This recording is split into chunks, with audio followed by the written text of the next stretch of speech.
Halo, kami dari program Magister Administrasi Bisnis Reguler Angkatan 50, Sekolah Bisnis dan Manajemen, Institut Teknologi Bandung. Pada sesi kali ini, kami akan membawakan topik tentang makroekonomi, yaitu bagaimana memahami kebijakan fiskal dalam dunia nyata ketika hutang terlalu tinggi. Narasi akan dibawakan oleh Hana Astiana Sujarno dan Endang Endriana Hanaka. Baiklah, saya Hana Astiana Sujarno akan membawakan bagian pertama dalam video ini. Pada sesi ini, kita akan berbicara mengenai kebijakan fiskal. Bagaimana hutang bisa terlalu tinggi atau terlalu besar. Ketika kita berbicara mengenai kebijakan fiskal, kita juga akan berdiskusi bagaimana defisit yang tepat dalam situasi resesi. Selain itu, bagaimana juga dengan hutang? Seberapa banyak hutang dapat dikatakan terlalu banyak, dan bagaimana kita berurusan dengan hutang. Kondisi hutang akan membawa kita pada dilema kebijakan fiskal, yaitu apakah kita akan menaikkan pajak dan memotong belanja negara demi menurunkan besarnya hutang. Ini merupakan grafik hutang negara yang dimiliki oleh Jerman, Yunani, Italia, Jepang, Spanyol, Inggris, dan Amerika Serikat yang di dalamnya mencakup seluruh pemerintah, negara, provinsi, dan semua orang yang ada di sana, dan dinyatakan dalam persentase pendapatan domestik bruto atau PDB sejak tahun 1990. Banyak orang membicarakan ukuran hutang dengan dolar, padahal lebih baik hutang diukurkan sebagai bagian persentase PDB sehingga dapat dibandingkan dengan tahun yang lain dan dengan negara lain. Di sesi sebelumnya, kita mengetahui bahwa hutang publik tertinggi di dunia adalah Jepang, diikuti oleh Yunani dan Italia. Posisi hutang Amerika Serikat dekat dengan Inggris yang diikuti oleh Jerman dan Spanyol. Grafik yang ada juga menunjukkan dinamika hutang di dunia. Tingkat hutang meningkat di mana-mana dalam periode krisis dan bahkan di beberapa negara, hutang meningkat dengan cukup substansial. Dari grafik, kita dapat melihat bahwa Amerika Serikat tidak pernah memiliki hutang yang besar sebagai persentase dalam PDB, kecuali dalam waktu perang, dan hanya Jerman yang mengurangi hutangnya. Jadi pertanyaannya adalah, apakah hutang yang tinggi merupakan suatu masalah atau tidak, dan apakah hutang yang terlalu besar merupakan hal yang buruk? Beberapa negara menjawab pertanyaan tersebut dengan mengatakan, iya, hutang kita terlalu besar, dan hutang yang besar membawa masalah di masa depan, sehingga kita perlu mengurus hutang-hutang tersebut di masa kini. Mereka juga menyatakan bahwa meskipun negara sedang dalam masa resesi, cara yang dapat digunakan adalah dengan memakai kebijakan fiskal, yaitu memotong belanja negara dan meningkatkan pajak. Bagian selanjutnya akan disampaikan oleh Endang Endriana Hanaka. Halo, saya Endang Endriana Hanaka akan melanjutkan pembahasan sebelumnya yang telah dibawakan oleh Hana Astiana. Kebijakan fiskal dengan memotong belanja negara dan meningkatkan pajak untuk mengurangi defisit disebut dengan austerity atau penghematan. Di bidang ekonomi, austerity dideskripsikan sebagai kebijakan penghematan yang digunakan oleh pemerintah untuk mengurangi defisit anggaran selama kondisi perekonomian yang buruk. Kebijakan ini mungkin termasuk mengurangi belanja negara, meningkatkan pajak, atau campuran keduanya. Namun, banyak ekonom beranggapan bahwa langkah penghematan merupakan langkah yang salah dalam situasi resesi dan membuat perekonomian menjadi melambat dibandingkan sebelumnya. Dengan langkah penghematan, perekonomian malah menjadi melambat karena kita mengurangi permintaan agregat dengan cara memotong belanja negara dan menaikkan pajak.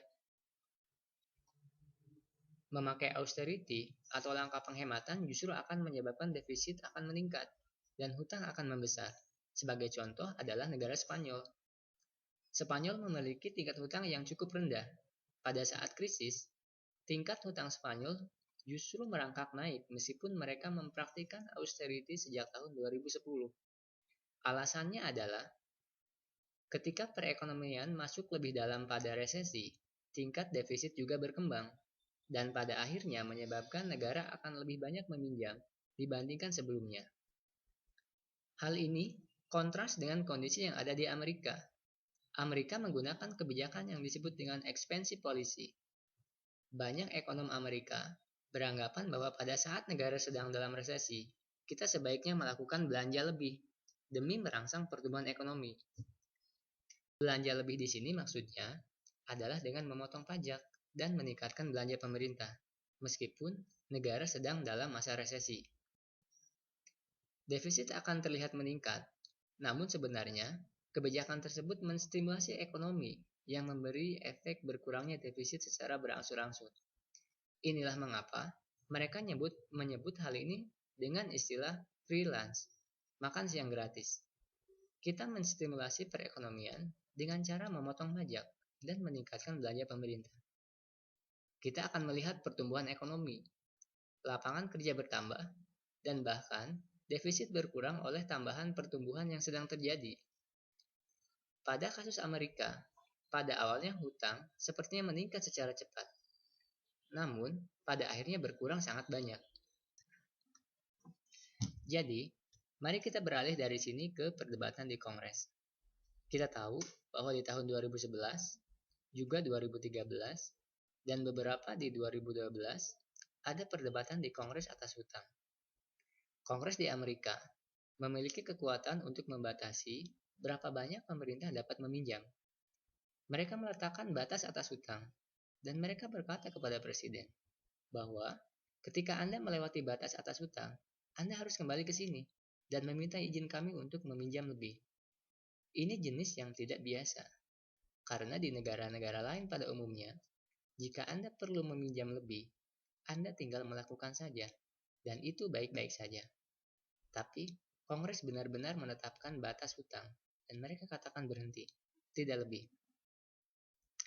Jadi batas atas hutang ini telah menjadi alasan Kongres dan pemerintah Amerika untuk berargumen pada tahun 2011 dan sekali lagi pada tahun 2013 atas apa yang akan kita lakukan tentang utang kita. Sekarang, semua orang khawatir karena sudah cukup besar. Meskipun itu berbiaya murah karena bunganya rendah, tapi itu adalah tetap kewajiban. Karena di masa depan, jika suku bunga naik di pasar sekunder, maka beban biaya bunga juga akan naik. Ini akan membuat pemerintah mengeluarkan banyak uang untuk membiayai bunga atas utang mereka di pasar utama. Jadi, Kongres terpecah. Satu kelompok dari anggota Kongres berkata bahwa kita harus memotong pengeluaran pemerintah. Kelompok lain dari mereka mengatakan bahwa kita perlu menaikkan pajak. Dua kelompok biasanya tidak ingin melakukan dua hal itu. Ketika satu hanya ingin melakukan salah satu hanya ingin melakukan hal yang lain. Jadi apa yang mereka lakukan pada tahun 2011 adalah mereka berkata, "Oke, kami berusaha memberikan tenggat beberapa bulan mendatang dengan rencana untuk mengurangi ukuran hutang di Dan jika kita tidak datang dengan rencana yang lebih baik, maka secara otomatis mekanisme akan berjalan ke arah kebijakan yang akan memotong pengeluaran dan meningkatkan pajak. Dan kami menyebut ini sebagai penyerapan, sisi bagian pengeluaran. Dan banyak orang mengatakan situasi ini sebagai jurang fiskal. Dan Anda tahu, kita sebentar lagi akan mencapai 1 Januari. Maka, memotong pengeluaran otomatis akan terjadi. Kenaikan pajak otomatis akan terjadi. Dan kita akan pergi dari jurang resesi. Dalam arti bahwa kami akan menjatuhkan kembali ke dalam celah resesi. Ya, ini cukup menarik. Efek dari jurang fiskal belum begitu buruk bagi ekonomi Amerika. Dan saya bertanya-tanya apakah Anda mengetahui sebanyak seperti yang Anda lakukan sekarang? Bisa melihat mengapa? Ekonomi Amerika melalui pembelanjaan defisitnya telah hampir berpotensi berpindah ke tempat itu dan menjadikan kebijakan pemotongan ini benar-benar telah cukup baik untuk memperbaiki defisit. Dan juga, defisit berkurang dengan sendirinya karena adanya pertumbuhan ekonomi. Jadi, dalam arti sama rumitnya, sebagai suatu kebijakan yang berlawanan, karena beberapa di antaranya telah dilakukan pemotongan belanja dan menaikkan pajak, dan kebijakan kenaikan pajak ini merupakan kebijakan yang benar. Apa yang sekarang perlu Kongres lakukan adalah mengajukan sebuah rencana untuk ke depan benar-benar mengumpulkan pajak yang cukup menutup semua program pengeluaran. Dan ini merupakan topik yang paling ditunggu untuk Kongres. Mudah-mudahan pada tahun 2014 kita akan melihat semacam beberapa solusi. Jika tidak, keadaan di Amerika akan dilanjutkan dengan defisit struktural ke depan yang akan terus meningkatkan hutang. Demikian pembahasan makroekonomi kali ini. Sampai jumpa di topik pembahasan berikutnya. Terima kasih.